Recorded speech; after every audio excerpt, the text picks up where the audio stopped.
السلام عليكم. الممثل مروان قروابي يخرج عن صمته، يقول: سهيلة معلم أختي، احترموا حياتنا الخاصة وعيب عليكم. في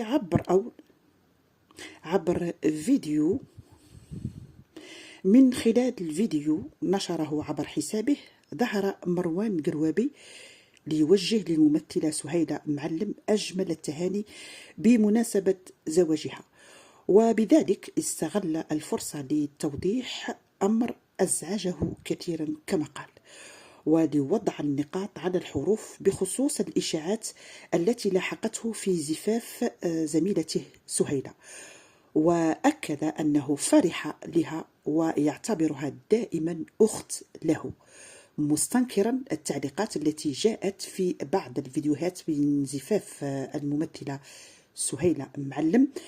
دخلوا بعض المتطفلين وتركوا تعليقات مزعجة كثيرا، تقول هذه التعليقات: مروان يبكي في صمت، حيث قال مروان: عييت من هذا الكلام، سهيلة راهي مرت راجل وعيب تتجاوزوا الحدود، أعرف عائلتها وهي أختي منذ سنوات، كاين قدر بيناتنا، احترمونا، حشموا شوية. كما أوضح أن علاقتهما لم تتعدى يوما حدود الصداقة والزمالة والأخوة منذ أعماله، يعني التي اجتمع فيها مع سهيلة، عمله بيبيش وبيبيشة.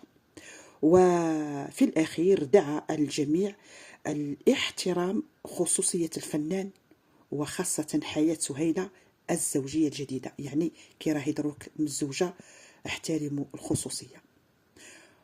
والله واش نقول، بدون تعليق نقول عيب عليكم.